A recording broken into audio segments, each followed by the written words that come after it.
Okay, this is the TASER X26. It's termed as an electronic control device. It works on pulses of electricity.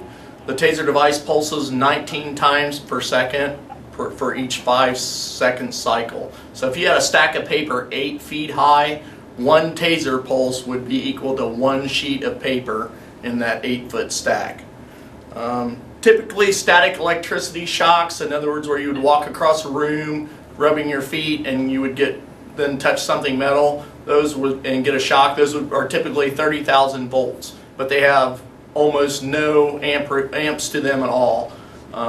Typically a wall outlet, 110 volt wall outlet, would have 16 amps of electricity. A TASER deploys 0.0036 amps, so it's just a tiny fraction of an amp for each cycle of the pulse. The TASER is actually 50,000 volts, but with that very tiny, small amount of amperage, that's why people go uninjured as a result of TASER deployment.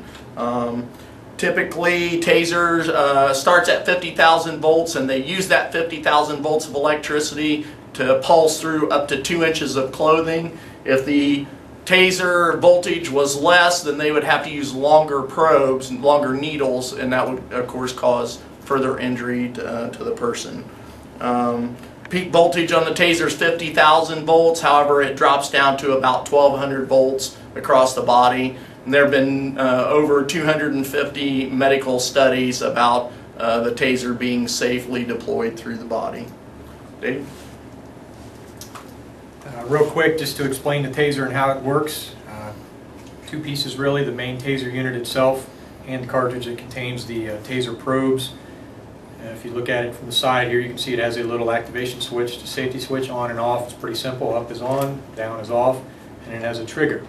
You turn the unit on, you activate the trigger, and you'll see the spark. And that'll continue for 5 seconds, and that is one cycle. And what will happen is when you activate the trigger, it causes a charge inside the cartridge.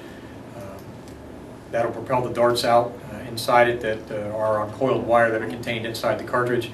It uses compressed nitrogen to actually propel the darts, and there are small little tags that are specific to each cartridge that also come out to allow officers to identify a particular TASER, which one fired which set of darts.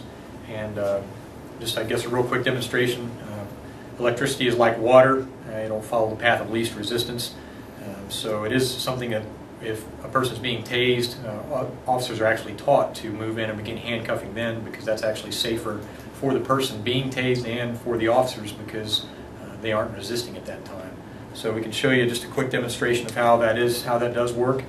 A lot of people who aren't familiar with the TASER would be afraid that metal or water or other things like that will actually conduct the charge away from the TASER, but the charge wants to get back to itself to complete the circuit. It's going to do that with the path of least resistance. So we'll show you here.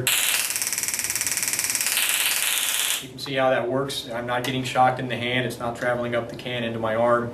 It's completing the shortest possible arc to complete the circuit. And that's the same thing it'll do when a person's tased. It'll complete the shortest arc to get back to that other probe.